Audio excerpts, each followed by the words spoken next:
ദൈവനാമത്തിന് മഹത്വമുണ്ടാകട്ടെ. നമ്മൾ ഇവിടെ വായിച്ചത് 1 തിമോഥെയോസിന് എഴുതിയ ലേഖനം 6-ാം അധ്യായം അതിൻ്റെ 11-ാമത്തെ വാക്യമാണ്. നീയോ ദൈവത്തിൻ്റെ മനുഷ്യനായുള്ളവേ, അത് വിട്ടോടി നീതി, ഭക്തി, വിശ്വാസം, സ്നേഹം, ക്ഷമ, സൗമ്യത എന്നിവയെ പിന്തുടരുക. അപ്പോസ്തലനായ പൗലോസ് തൻ്റെ പ്രിയ മകനായ താൻ വിശ്വാസത്തിൽ കൊണ്ടുവന്ന, താൻ വിശ്വാസത്തിൽ ജനിപ്പിച്ച തൻ്റെ മകനോട് പറയുകയാണ്, നീയോ ദൈവത്തിൻ്റെ മനുഷ്യനായുള്ളവേ എന്നാണ് ആ ഭക്തനായ മകനെ വിളിക്കുന്നത്. പ്രിയ ദൈവത്തിൻ്റെ ജനമേ, എവിടെയാണ് ഹല്ലേലൂയ അപ്പോസ്തലനായ പൗലോസ് ഈ തിമോഥെയോസിനെ ചിലത് ഏൽപ്പിച്ചിരിക്കുകയാണ്. നീ എങ്ങനെ നിൽക്കണം, നീ എവിടെയായിരിക്കണം എന്ന് പറഞ്ഞുകൊണ്ട് ചില കാര്യങ്ങളെ തന്നെ ഏൽപ്പിക്കുന്നതാണ് നമുക്കിവിടെ കാണുവാനായിട്ട് കഴിയുന്നത്. ചില നിർദ്ദേശങ്ങൾ കൊടുത്ത് ചിലത് പറഞ്ഞ് അവനെ ഹല്ലേലൂയ എങ്ങനെ ഈ വിശ്വാസഗോളത്തിൽ നിൽക്കണമെന്ന് താൻ പറഞ്ഞു കൊടുക്കുകയാണ്. ഒരപ്പൻ തൻ്റെ മകനെ ഉപദേശിക്കുന്നത് പോലെ ആ ഭക്തനായ ദൈവമനുഷ്യൻ തൻ്റെ മകനെ ചില നിർദ്ദേശങ്ങൾ കൊടുത്ത് ഇവിടെ നിർത്തുന്നതായിട്ട്, ഇവിടെ പറഞ്ഞു കൊടുക്കുന്നതായിട്ട് നമുക്ക് കാണുവാനായിട്ട് കഴിയുന്നു. സ്തോത്രം. ദൈവവേലയിലായിരിക്കുന്ന, ദൈവത്തെ പ്രതിനിധാനം ചെയ്യുന്ന, ദൈവത്തിനു വേണ്ടി സംസാരിക്കുന്ന, ദൈവത്തിനു വേണ്ടി ഓടുന്ന ഒരു ഭക്തൻ, ഹല്ലേലൂയ, ആ ഭക്തനോട് പറയാണ്, അവനെ വിളിക്കുന്നത് ഇങ്ങനെയാണ്, നീയോ ദൈവത്തിൻ്റെ മനുഷ്യനായുള്ളവേ, അത് വിട്ടോടണം. പ്രിയ ദൈവത്തിൻ്റെ ജനമേ, എന്താണ് വിട്ടോടേണ്ടത്? അതിൻ്റെ 10-ാം വാക്യത്തിൽ പറയാണ്, ദ്രവ്യാഗ്രഹം സകലവിധ ദോഷത്തിനും മൂലമല്ലോ, അത് ചിലർ കാക്ഷിച്ചിട്ട് വിശ്വാസം വിട്ടുഴന്ന് ബഹുദുഃഖങ്ങൾക്ക് അധീനരായി തീർന്നിരിക്കുന്നു. ദ്രവ്യാഗ്രഹം, പണത്തിനു വേണ്ടിയുള്ള അത്യാഗ്രഹം, പണത്തിനു വേണ്ടി ഉള്ള ഓട്ടം, അത് നിർത്തണമെന്ന് അപ്പോസ്തലനായ പൗലോസ് ഇവിടെ ഹല്ലേലൂയ ആമേൻ തിമോഥെയോസിനോട് പറയാണ്. പ്രിയ ദൈവത്തിൻ്റെ ജനമേ, അവിടെ ആ 6-ാം അധ്യായം അതിൻ്റെ 6 മുതലുള്ള വാക്കുകളിലൊക്കെ നാം കാണുന്നത് ഇങ്ങനെയാണ്, ധനികന്മാരാകുവാൻ ആഗ്രഹിക്കുന്നവർ പരീക്ഷയിലും കെണിയിലും കുടുങ്ങുകയും മനുഷ്യർ സംഹാരനാശങ്ങളിൽ മുങ്ങിപ്പോകുവാൻ ഇടവരുന്ന മൗഢ്യവും ദോഷകരവുമായ പല മോഹങ്ങൾക്കും ഇരയായി തീരുകയും ചെയ്യുന്നു. പണമെന്ന് പറയുന്നത്, ദ്രവ്യാഗ്രഹമെന്ന് പറയുന്നത് മനുഷ്യനെ ദൈവസന്നിധിയിൽ നിന്ന് അകറ്റുന്ന ഒരു കാര്യമാണ്. ദ്രവ്യാഗ്രഹം നമ്മുടെ ഉള്ളിൽ വന്നാൽ നാം ഈ ലോകത്തിൻ്റെ പുറകെ ഓടുവാനായിട്ട് ഇടയായി തീരും. ഈ ദൈവത്തിൻ്റെ മനുഷ്യനായുള്ളവേ എന്ന് തിമോഥെയോസിനെ വിളിച്ചിട്ട് തിമോഥെയോസിനോട് അവിടെ പറയാണ്, നീ പിന്തുടരേണ്ട ചില കാര്യങ്ങളുണ്ട്. നീ ദ്രവ്യാഗ്രഹത്തിൻ്റെ കൂടെ അല്ല പോകേണ്ടത്, നീ പിന്തുടരേണ്ടത് എന്താണെന്ന് അവിടെ പറഞ്ഞിരിക്കുകയാണ്. എത്ര കാര്യങ്ങളാണ് അവിടെ പറഞ്ഞിരിക്കുന്നതെന്നറിയാമോ? നീതിയെ പിന്തുടരണം, ഭക്തിയെ പിന്തുടരണം, വിശ്വാസത്തെ പിന്തുടരണം, സ്നേഹത്തെ പിന്തുടരണം, ക്ഷമയും സൗമ്യതയും, ഇതിനെയെല്ലാം പിന്തുടരണമെന്ന് അപ്പോസ്തലനായ പൗലോസ് തൻ്റെ മകനോട് പറഞ്ഞു കൊടുക്കുകയാണ്. പ്രിയ ദൈവത്തിൻ്റെ ജനമേ, നീതി, ഭക്തി, ആമേൻ ഹല്ലേലൂയ, അത് നമ്മെ ഹല്ലേലൂയ ദൈവത്തിലേക്ക് അടുപ്പിക്കുവാനായിട്ട് ഇടയായി തീരും. വിശ്വാസം നമ്മൾ ഉറയ്ക്കണം. വിശ്വാസത്തിൽ നാം ഉറച്ചു നിന്നെങ്കിൽ മാത്രമേ ഈ ലോകത്തിൻ്റെ മോഹങ്ങളിൽ നിന്ന് നമുക്ക് വിട്ടോടുവാനായിട്ട് കഴിയുള്ളൂ. വിശ്വാസം എന്നത് ദൈവത്തോട് അടുത്തിരിക്കുമ്പോൾ നമുക്ക് ഹല്ലേലൂയ ദൈവം പിന്നെയും അത് കൂട്ടി തരുവാനായിട്ട് ഇടയായി തീരും. ഹാലലുയ ആ കർത്താവിനോട് തൻ്റെ അപ്പോസ്തോലന്മാർ പറയുക, ശിഷ്യന്മാർ പറയുവാൻ ഇടയായിത്തീർന്നു, ഞങ്ങളുടെ വിശ്വാസം വർദ്ധിപ്പിക്കണമേ. പ്രിയ ദൈവത്തിൻ്റെ ജനമേ, വിശ്വാസം വർദ്ധിക്കുവാൻ വേണ്ടി നാം ദൈവത്തോട് പ്രാർത്ഥിക്കുന്നവരായി തീരണം. ഈ ഭൂമിയിൽ നമുക്ക് വിശ്വാസമില്ലെങ്കിൽ നാം ആഴന്നുഴലുന്നവരായി തീരും. വിശ്വാസത്തിൽ നിന്ന് നാം വേർപെട്ടു പോയാൽ ദൈവസന്നിധിയിൽ നിന്ന് നാം വേർപെട്ടു പോകാനിടയായി തീരും. വിശ്വാസം എന്നതോ ആശിക്കുന്നതിൻ്റെ ഉറപ്പും കാണാത്ത കാര്യങ്ങളുടെ നിശ്ചയവുമാകുന്നു. പ്രിയ ദൈവത്തിൻ്റെ ജനമേ, വിശ്വാസമില്ലാതെ ഈ മരുഭൂമിയിൽ നമുക്ക് ഈ വിശ്വാസഗോളത്തിൽ നമുക്ക് നിൽക്കുവാൻ, ദൈവസന്നിധിയിൽ നമുക്ക് നിൽക്കുവാൻ കഴിയത്തില്ല. അതിൻ്റെ കൂടെ പറയുന്നു, നാം സ്നേഹമുള്ളവരായിരിക്കണം, ക്ഷമയുള്ളവരായിരിക്കണം, സൗമ്യതയുള്ളവരായിരിക്കണം. ഇതെല്ലാം എന്താണെന്നറിയാമോ? ആത്മാവിൻ്റെ ഫലങ്ങളാണ്. സ്തോത്രം. ആത്മാവിൻ്റെ ഫലമില്ലാതെ ഈ മരുഭൂമിയിൽ ഹാലലുയ നാം നിന്നുപോയാൽ നാം ദൈവസന്നിധിയിൽ എത്തത്തില്ല. ആത്മാവിൻ്റെ ഫലമുള്ളവരായിരിക്കണം. പ്രിയ ദൈവത്തിൻ്റെ ജനമേ, ക്ഷമ, ഹാലലുയ, ദീർഘക്ഷമ നമുക്ക് വേണം. ദീർഘക്ഷമയില്ലാതെ നമുക്ക് നിൽക്കാൻ പറ്റത്തില്ല. പലതും നമ്മൾ കേൾക്കും, പലതും നമ്മൾ കാണും. നമ്മളതിന് പ്രതികരിക്കുവാൻ പോകുമ്പോൾ നമ്മുടെ വിശ്വാസം ചോർന്നു പോകാനിടയായിത്തീരും. നാം ദൈവസന്നിധിയിൽ നിന്ന് അകന്നു പോകുവാനിടയായിത്തീരും.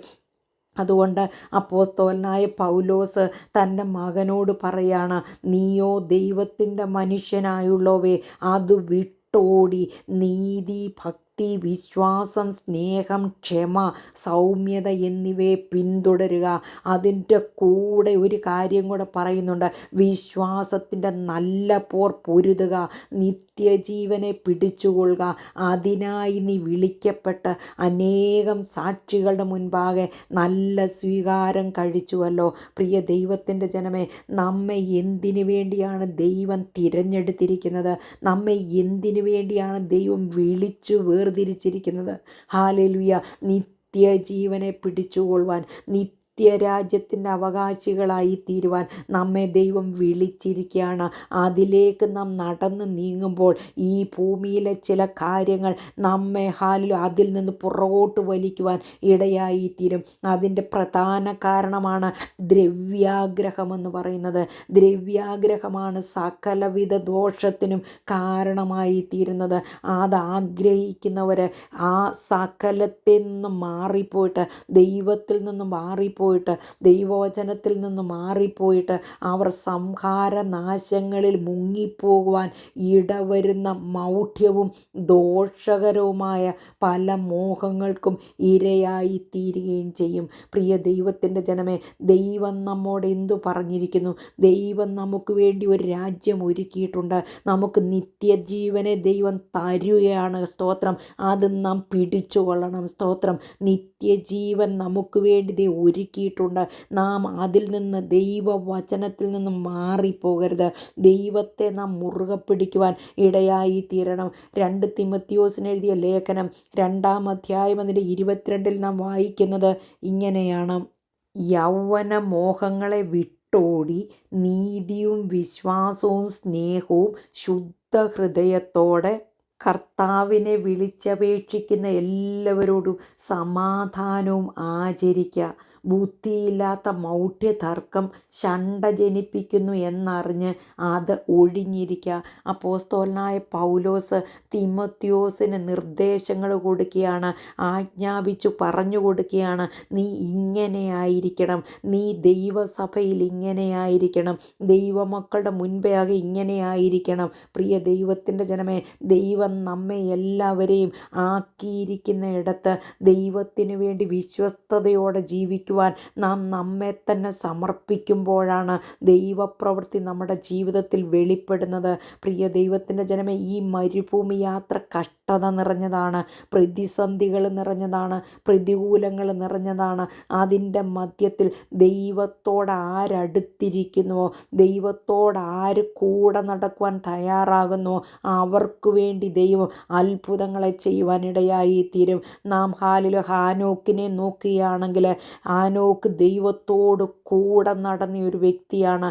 തനിക്ക് കുടുംബമുണ്ടായിരുന്നു, കുഞ്ഞുങ്ങളുണ്ടായിരുന്നു, എല്ലാം ഉണ്ടായിരുന്നു. പക്ഷേ അതിൻ്റെ നടുവിലും ദൈവത്തോട് കൂടെ നടന്ന ഭക്തനെ ദൈവം എടുക്കുവാനായിട്ട് ഹല്ലേലൂയ ഇടയായി തീർന്നു. പ്രിയ ദൈവത്തിൻ്റെ ജനമേ, വിശ്വാസത്തിൻ്റെ നല്ല പോർ നാം പൊരുതുവാൻ ഇടയായി തീരണം. നിത്യജീവനെ നാം പിടിച്ചുകൊള്ളുവാൻ ഇടയായി തീരണം. സത്യത്തിനു വേണ്ടി നാം നിൽക്കുന്നവരായി തീരണം. നീതിക്ക് വേണ്ടി നാം നിൽക്കുന്നവരായി തീരണം. ദൈവത്തെ ഭക്തിയോടെ നാം സേവിക്കുന്നവരായി തീരണം. പ്രിയ ദൈവത്തിൻ്റെ ജനമേ, ക്രിസ്തീയ ജീവിതത്തിലെ ഹല്ലേലൂയ ആമേൻ ആ മൂല കാര്യങ്ങളൊക്കെ നാം പഠിച്ച്, ദൈവവചനം പഠിച്ച്, ദൈവസന്നിധി നമ്മെ തന്നെ ഒന്ന് സമർപ്പിക്കുവാൻ നാം തയ്യാറെടുക്കുകയാണെങ്കിൽ, നാം ദൈവസന്നിധി സമർപ്പിക്കപ്പെടുകയാണെങ്കിൽ, ദൈവത്തിൻ്റെ കൃപ നമ്മുടെ മേൽ പകർന്ന് ദൈവം നമ്മെ അനുഗ്രഹിക്കുവാനായിട്ടിടയായി തീരും. സ്തോത്രം, ഹല്ലേലൂയ. പ്രിയ ദൈവത്തിൻ്റെ ജനമേ, ദൈവവചനത്തിൽ എന്തു പറഞ്ഞിരിക്കുന്നു അത് നാം അനുസരിക്കുന്നവരായി തീരണം.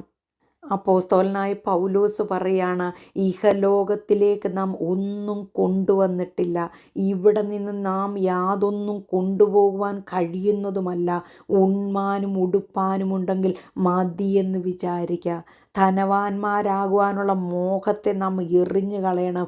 ധനവാന്മാരാകുവാനുള്ള മോഹം നമ്മുടെ ജീവിതത്തിൽ വരുമ്പോൾ അതിനെ വേരോടെ പറിച്ചു കളയുവാനിടയായി തീരണം. പ്രിയ ദൈവത്തിൻ്റെ ജനമേ, ധനവാന്മാരാകുവാൻ ഇച്ഛിക്കുന്നവരാണ് കെണിയിലും കുടുക്കിലുമെല്ലാം അകപ്പെട്ടു പോകുന്നത്. ദൈവം നമുക്ക് ജീവിക്കുവാൻ ആവശ്യമായതെല്ലാം ഓരോ ദിവസവും തന്ന് നമ്മെ നടത്തുന്ന ദൈവമാണ്.